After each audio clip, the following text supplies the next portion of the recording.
નમસ્કાર મિત્રો, શેરબજાર ગુજરાતી યુટ્યુબ ચેનલમાં તમારા બધાનું સ્વાગત છે। મિત્રો, આજે આપણે એક એવી કંપનીના શેર વિશે વાત કરવાની છે જે શેરનો ભાવ 1800 રૂપિયા ચાલી રહ્યો છે, પણ હવે ટૂંક સમયમાં તમને આ શેર 360 ખરીદવાનો મોકો મળશે।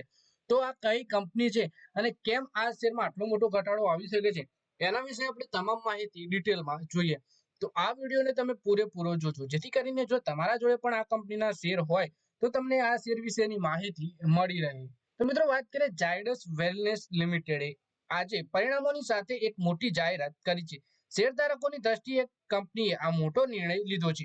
કંપનીના બોર્ડે 5:1 ના રેશિયોમાં સ્ટોક સ્પ્લિટને મંજૂરી આપી છે, જેના હેઠળ 10 રૂપિયાની ફેસ વેલ્યુ વાળા એક શેરને 5 શેરોમાં વેચવામાં આવશે। આ સ્ટોક સ્પ્લિટ બાદ દરેક શેરની ફેસ વેલ્યુ 2 રૂપિયા થઈ જશે। આ નિર્ણય સોમવારે 19મી બેઠકમાં લેવામાં આવ્યો છે। સ્ટોક સ્પ્લિટ માટે હાલ રેકોર્ડ ડેટની જાહેરાત કરવામાં નથી આવી। એટલે કે કંપની છે ઝાયડસ વેલનેસ લિમિટેડ, અને કંપનીએ ક્વાર્ટરલી પરિણામો જાહેર કર્યા એની સાથે સાથે કંપનીના બોર્ડે 5:1 ના રેશિયોમાં સ્ટોક સ્પ્લિટની જાહેરાત કરી, એટલે કે એક શેરને 5 ભાગમાં વેચવાની જાહેરાત કરી છે। 10 રૂપિયાની ફેસ વેલ્યુને 2 રૂપિયા ફેસ વેલ્યુ કરવામાં આવશે। આ કંપનીએ હજુ સુધી આની રેકોર્ડ ડેટ જાહેર નથી કરી।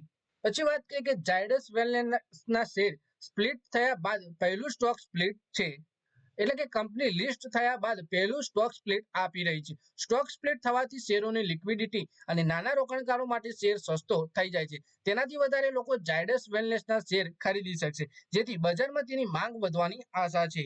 પછી વાત કરીએ કે સ્ટોક સ્પ્લિટની સાથે સાથે બોર્ડે શેરધારકો માટે 6 રૂપિયા પ્રતિ શેરની ડિવિડન્ડની પણ જાહેરાત કરી છે। આ ડિવિડન્ડ 10 રૂપિયાની ફેસ વેલ્યુ ઉપર જ મળવાનું છે। જોકે તેને 30 જુલાઈ 2025ના રોજ આયોજિત વાર્ષિક સામાન્ય બેઠકમાં શેરધારકોની મંજૂરી બાદ જ લાગુ કરવામાં આવશે। એટલે કે કંપની શેર વિભાજન તો કરવાની જ છે, સાથે સાથે કંપનીએ 6 રૂપિયાનું ડિવિડન્ડ પણ આપ્યું છે। કંપનીના પ્રદર્શન વિશે વાત કરીએ તો ઝાયડસ વેલનેસે પરિણામોની જાહેરાત કરી છે। જાન્યુઆરી-માર્ચ દરમિયાન ઝાયડસ વેલનેસનો ચોખ્ખો નફો ગયા વર્ષની તુલનામાં 14.7% વધી 172 કરોડ રૂપિયા થઈ ગયો છે। ગયા વર્ષે 150 કરોડ હતો। આવકમાં પણ 16.7%નો વધારો થયો છે, અને તે 782.6 કરોડથી વધી 913 કરોડ રૂપિયા થઈ છે। એબિટા નફો એટલે કે કામગીરીમાંથી નફો 17% વધી 190 કરોડ થયો, જે એક વર્ષ પહેલાના સમયગાળામાં 162.2 કરોડ હતો।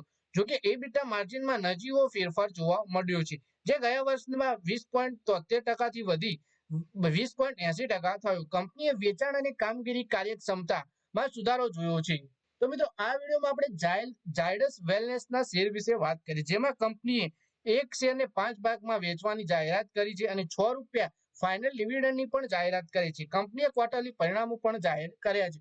તો મિત્રો, આ વિડીયોમાં બસ આટલું જ। હવે મળીએ આવનારા વિડીયોમાં। ત્યાં સુધી વિડીયોમાં લાઈક કરો, કોમેન્ટ કરો, વિડીયો પોતાના મિત્રો સાથે ફેસબુક, ઇન્સ્ટાગ્રામ, વોટ્સએપ બધી જગ્યાએ શેર કરો। શેર બજારની આવી જ માહિતી ગુજરાતીમાં જોવા માટે તમે ચેનલને સબસ્ક્રાઇબ કરી ઘંટડી પર દબાવી દેજો।